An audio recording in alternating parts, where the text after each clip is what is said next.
नमस्कार। आज हम एक ऐसी शख्सियत के सफर और नेतृत्व पर गौर कर रहे हैं जिन्होंने भारतीय उद्योग जगत पर आप कह सकते हैं एक अमिट छाप छोड़ी है। मेरा मतलब है रतन टाटा। हाँ। हमारे पास जो स्रोत है रतन टाटा विनम्र नेतृत्व की मिसाल, वो उनके जीवन और उनके काम करे के तरीके की कई परतों को खोलता है।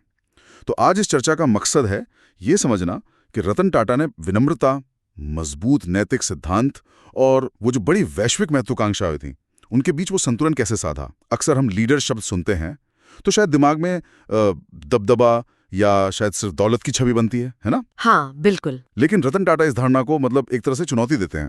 उन्होंने दिखाया कि नेतृत्व विश्वास पर और सही मूल्यों पर आधारित हो सकता है। उन्होंने टाटा समूह को दुनिया के नक्शे पर तो पहुंचाया, पर उसकी जड़ें वो हमेशा भारत में मजबूत रखी। हाँ, और यही बात उनकी कहानी को खास बनाती है। ये सिर्फ एक बिजनेस को फैलाने की कहानी नहीं है, बल्कि ये इस बात का अध्ययन है कि कैसे अपने आदर्शों पर टिके रहकर भी शिखर तक पहुंचा जा सकता है। हमारी कोशिश रहेगी ये समझने की कि उनकी विनम्रता, जिसे कई बार लोग शायद कमजोरी समझ लेते हैं, वो असल में उनकी सबसे बड़ी ताकतों में से एक कैसे साबित हुए। चलिए तो उनके सफर की शुरुआत से इस बात को समझने की कोशिश करते हैं। रतन टाटा का जन्म 28 दिसंबर 1937 को बॉम्बे, जो अब मुंबई है, में हुआ था। टाटा परिवार का नाम तो था, लेकिन उनके माता पिता जब अलग हुए तो उनकी परवरिश उनकी दादी नवाजबाई टाटा ने की। फिर उन्होंने अमेरिका के कॉर्नेल विश्वविद्यालय से आर्किटेक्चर में डिग्री ली और बाद में हार्वर्ड बिजनेस स्कूल से भी वो एडवांस्ड मैनेजमेंट प्रोग्राम किया। अच्छा। तो ये जो शुरुआती जीवन के अनुभव थे, दादी की परवरिश, फिर विदेश में शिक्षा, इसने उनके नजरिए और मूल्यों को गढ़ने में क्या भूमिका निभाई होगी?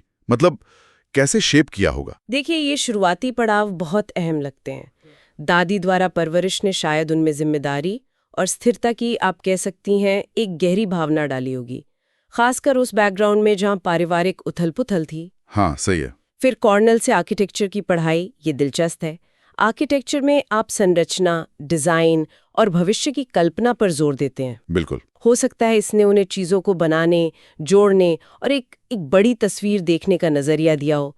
और फिर हार्वर्ड या उन्हें मैनेजमेंट के आधुनिक गुण सिखाए और एक वैश्विक दृष्टिकोण भी दिया। हमारे स्रोत में एक बड़ी अच्छी बात कही गई है कि आपकी परवरिश आपको परिभाषित नहीं करती, आपके मूल्य और आपके फैसले करते हैं। तो इन अनुभवों ने मिलकर शायद उन्हें जमीन से जुड़े रखा, लेकिन साथ ही आसमान छूने के सपने देखने और उन्हें साकार करने की क्षमता भी दी। उनका वो आर्किटेक्चर का ज्ञान शायद उन्हें जटिल व्यावसायिक संरचनाओं को समझने और बनाने में भी मदद करता रहा। बिल्कुल। और ये क्षमता तब सामने आई जब 1991 में उन्होंने टाटा समूह की बागडोर संभाली। ये वो समय था जब भारत अपनी अर्थव्यवस्था को दुनिया के लिए खोल रहा था, जिसे हम आर्थिक उदारीकरण कहते हैं। हाँ, लिबरलाइजेशन का दौर। हाँ, बिल्कुल। बाहरी निवेश और व्यापार के लिए दरवाजे खुल रहे थे। रतन टाटा ने इस बदलते माहौल को पहचाना और टाटा समूह को सिर्फ एक भारतीय कंपनी से एक वैश्विक खिलाड़ी बनाने का बीड़ा उठाया। और इसके लिए उन्होंने कुछ बहुत बड़े और उस समय शायद थोड़े जोखिम भरे लगने वाले कदम उठाए, जैसे ब्रिटेन की चाय कंपनी टेटली का अधिग्रहण। हाँ, वो बहुत बड़ा था उस वक्त। हाँ, उस वक्त ये किसी भारतीय कंपनी द्वारा किया गया शायद सबसे बड़ा विदेशी अधिग्रहण था। फिर स्टील की दिग्गज कंपनी कोरस स्टील और ब्रिटेन के ही मशहूर luxury car brands Jaguar land rover, JLR, हाँ, उनका अधिग्रहण। ये फैसले टाटा समूह की सोच के पैमाने और उनकी वैश्विक महत्वाकांक्षा को साफ दिखाते हैं। हाँ, ये महज कुछ कंपनियों को खरीदना भर नहीं था, इसके पीछे एक गहरी रणनीति थी। देखिए, टेटली ने टाटा को दुनिया की दूसरी सबसे बड़ी चाय कंपनी बना दिया। कोरस स्टील के अधिग्रहण से टाटा स्टील वैश्विक स्तर पर एक बड़ा नाम बन गया। और जैगुआर लैंड रोवर, JLR, इसने तो टाटा मोटर्स को सीधे वैश्विक ऑटोमोटिव इंडस्ट्री के प्रीमियम सेगमेंट में ला खड़ा किया। सही। लेकिन इसमें चुनौतियां भी जबरदस्त थीं। आसान नहीं था ये सब। हाँ, खासकर JLR और कोरस के अधिग्रहण के ठीक बाद वो वैश्विक आर्थिक मंदी आ गई थी 2008 वाली। हाँ, बिल्कुल। ऐसे में इन बड़ी कंपनियों को संभालना, उन्हें मुनाफे में लाना, ये तो बहुत मुश्किल रहा होगा। बहुत मुश्किल था। JLR तो लगभग दिवालिया होने की कगार पर थी। कोरस स्टील को भी भारी नुकसान हो रहा था। यहाँ रतन टाटा के नेतृत्व का एक अलग पहलू नजर आता है, धैर्य और दूरदर्शिता। उन्होंने घबराकर इन कंपनियों को बेचा नहीं, बल्कि उनमें निवेश जारी रखा, उनकी लीडरशिप पर भरोसा किया। ये दिखाता है कि वो सिर्फ तुरंत मुनाफे के पीछे नहीं भाग रहे थे। सही। और सबसे अहम बात, उन्होंने इन विदेशी कंपनियों को टाटा समूह में इस तरह से इंटीग्रेट किया कि उनकी अपनी पहचान भी बनी रहे और वो टाटा के मूल्यों से भी जुड़े। स्रोत की एक बात यहाँ याद आती है, सच्चा नेतृत्व विकास और मूल्यों के बीच संतुलन साधना है, और ये संतुलन उन्होंने कर दिखाया। हाँ, और जब हम मूल्यों की बात करते हैं तो रतन टाटा के नेतृत्व में नैतिकता का पहलू शायद सबसे ज्यादा उभर कर आता है। बिल्कुल। स्रोत इस बात पर जोर देता है कि उन्होंने कभी भी सही रास्ते से हटने का नहीं सोचा, भले ही उसकी कीमत चुकाने पड़ी हो। उनकी ईमानदारी और निष्पक्षता के किस्से तो आम है। उनका वो मशहूर कथन भी है जो उनके काम करने के तरीके को दिखाता है, मैं सही निर्णय लेने में विश्वास नहीं करता, मैं निर्णय लेता हूं और फिर उन्हें सही साबित करता हूं। हाँ, ये बहुत पावरफुल है। ये आत्मविश्वास तो दिखाता ही है, लेकिन साथ ही ये भी बताता है कि एक बार रास्ता चुन लेने के बाद वो उसे नैतिक दायरे में रहकर सफल बनाने के लिए पूरी तरह जुट जाते थे। तो क्या ये नैतिक दृढ़ता सिर्फ एक आइडियलिस्टिक सोच थी या इसका व्यापार पर भी कोई ठोस असर पड़ता है? नहीं, ये सिर्फ आदर्शवाद नहीं है, ये एक बहुत व्यवहारिक और दूरगामी रणनीति भी है। आप सोचिए, जब एक लीडर खासकर इतने बड़े समूह का नैतिकता को सबसे ऊपर रखता है तो ये हर स्तर पर विश्वास पैदा करता है, कर्मचारियों में, ग्राहकों में, निवेशकों में और समाज में भी। हाँ, ये तो है। टाटा समूह की जो साख है, जो इज्जत है, उसकी नींव में यही नैतिक प्रतिबद्धता है। मुश्किल समय में यही विश्वास कंपनी को संभाले रखता है। जैसा कि स्रोत में कहा गया है, प्रतिष्ठा और विश्वास लाभ से अधिक मूल्यवान है। हो सकता है छोटी अवधि में कभी-कभी नैतिक रास्ता थोड़ा महंगा पड़े, लेकिन लंबी अवधि में ये जो विश्वास और साख बनती है वो किसी भी वित्तीय आंकड़े से कई ज्यादा कीमती साबित होती है। ये एक ऐसी विरासत है जो पीढ़ियों तक चलती है। सही कहा। नैतिकता के साथ साथ उनकी एक और पहचान है, उनकी अविश्वसनीय विनम्रता और सादगी। हाँ, वो तो कमाल की है। स्रोत बताता है कि भारत के सबसे प्रभावशाली और साधन संपन्न परिवारों में से एक होने के बावजूद उनका रहन सहन बेहद सादा है। कोई दिखावा नहीं, कोई तामझाम नहीं। मुझे हमेशा ये बात हैरान करती है कि इतने बड़े पैमाने पर काम करने वाला व्यक्ति ऐसी सादगी कैसे बनाए रख सकता है। और फिर उनका परोपकार का पक्ष है। टाटा ट्रस्ट्स, जिनकी वो लंबे समय तक अगुवाई करते रहे, वो भारत के सबसे पुराने और सबसे बड़े परोपकारी संगठनों में से हैं। हाँ, बहुत बड़ा काम है उनका। ये ट्रस्ट स्वास्थ्य, शिक्षा, गांवों के विकास जैसे अनगिनत क्षेत्रों में काम करते हैं।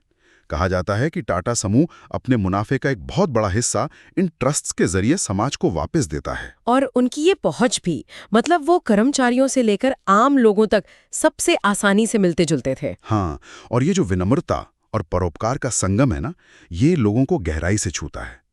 क्यों? शायद इसलिए क्योंकि ये बनावटी नहीं लगता। जब अरबों डॉलर के साम्राज्य का मुखिया सादगी से जीता है, दूसरों की परवाह करता है, तो ये प्रामाणिक लगता है। ये दिखाता है कि शक्ति और सफलता आपको इंसानियत से दूर नहीं ले जाती। और ये सिर्फ एक व्यक्तिगत गुण नहीं है, ये उनकी नेतृत्व शैली का एक अभिन्न अंग है। अच्छा, कैसे? आप सोचिए, जब लीडर खुद विनम्र हो तो संगठन में भी अहंकार की जगह सहयोग और सम्मान का माहौल बनता है ना? उनकी सुलभता ने शायद उन्हें जमीनी हकीकत से जोड़े रखा होगा, जो इतने बड़े समूह को चलाने के लिए बहुत जरूरी है। हाँ, ये बस सही है। स्रोत की एक और बात यहाँ बिल्कुल सटीक बैठती है। महानता धन से नहीं, बल्कि आपके द्वारा प्रभावित जीवन से मापी जाती है। उनकी विनम्रता और परोपकार ने सीधे तौर पर लाखों जिंदगियों पर सकारात्मक असर डाला है, और शायद यही उनके प्रभाव को मापने का सही पैमाना है। तो इस सारी चर्चा का निचोड़ क्या निकलता है? मतलब रतन टाटा की विरासत क्या है? ये सिर्फ एक वैश्विक व्यापारिक साम्राज्य खड़ा करने से कहीं ज्यादा है। कहीं ज्यादा। ये विश्वास की बुनियाद पर टिका एक ऐसा समूह है जिसने दुनिया को दिखाया कि बड़े पैमाने पर व्यापार करते हुए भी नैतिक और मानवीय मूल्यों को बनाए रखा जा सकता है और सफल हुआ जा सकता है। वो विनम्र नेतृत्व की मिसाल बन गए हैं। लोगों ने सिर्फ उनकी कारोबारी सफलता के लिए नहीं, बल्कि उनके सिद्धांतों, उनकी ईमानदारी और उनकी सादगी के लिए सम्मान देते हैं। उन्होंने लीडरशिप का एक ऐसा मॉडल पेश किया है जो आने वाले समय में भी मुझे लगता है कई लोगों को प्रेरणा देता रहेगा। निश्चित रूप से उन्होंने ये साबित किया कि विनम्रता कोई कमजोरी नहीं है, बल्कि संवाद, सहयोग और विश्वास बनाने की शक्तिशाली ताकत है। ये आपको लोगों से जोड़ती है, आपको सुनने और सीखने के लिए तैयार रखती है। उनका पूरा सफर दिखाता है कि आप बड़े सपने देख सकते हैं, वैश्विक स्तर पर मुकाबला कर सकते हैं और फिर भी अपनी जड़ों और अपने मूल्यों से जुड़े रह सकते हैं। यही वजह है कि आज भी वो भारत में सबसे ज्यादा पसंद किए जाने वाले और सम्मानित बिजनेस लीडर्स में से एक हैं। लोग उन्हें सिर्फ एक उद्योगपति की तरह नहीं देखते, बल्कि एक ऐसे मार्गदर्शक के रूप में देखते हैं जिसने सफलता को एक मानवीय चेहरा दिया, जिसने दिखाया कि दौलत और शोहरत के साथ साथ नेक नामी कमाना भी संभव है। तो आज रतन टाटा की जीवन और नेतृत्व पर इस बातचीत से हमने कई अहम बातें समझी। सबसे बड़ी सीख शायद यही है कि नेतृत्व को करुणा, निष्पक्षता और विश्वास के साथ फिर से परिभाषित किया जा सकता है। हाँ, मुनाफा जरूरी है, लेकिन एक लीडर की असली पूंजी उसके नैतिक सिद्धांत और उसकी साख होती है। उनकी कहानी हमें याद दिलाती है कि विनम्रता और दूसरों की परवाह करना, ये गुण सफलता को न सिर्फ संभव बनाते हैं, बल्कि उसे एक ज्यादा गहरा और सार्थक अर्थ भी देते हैं। ये सबक सिर्फ बिजनेस की दुनिया के लिए नहीं, बल्कि जीवन के हर पहलू के लिए मायने रखता है ना? बिल्कुल। और इस चर्चा के अंत में मैं श्रोताओं के सोचने के लिए एक सवाल छोड़ना चाहूंगी। हाँ, जरूर। आज की दुनिया जो इतनी तेज रफ्तार और गलाकाट प्रतिस्पर्धा वाली है, क्या उसमें लाभ कमाने और सिद्धांतों पर टिके रहने के बीच वैसा संतुलन साधना, जैसा रतन टाटा ने किया, पहले से ज्यादा मुश्किल हो गया है? अच्छा सवाल है। या शायद आज के समय में इसकी जरूरत और भी ज्यादा बढ़ गई है? और क्या भविष्य के लीडर, चाहे वो किसी भी क्षेत्र में हो, टाटा के इन सिद्धांतों, उनकी विनम्रता, उनकी नैतिकता को अपनी नेतृत्व शैली में ढाल सकते हैं? अगर हाँ, तो कैसे? इस पर विचार करना मुझे लगता है काफी दिलचस्प होगा।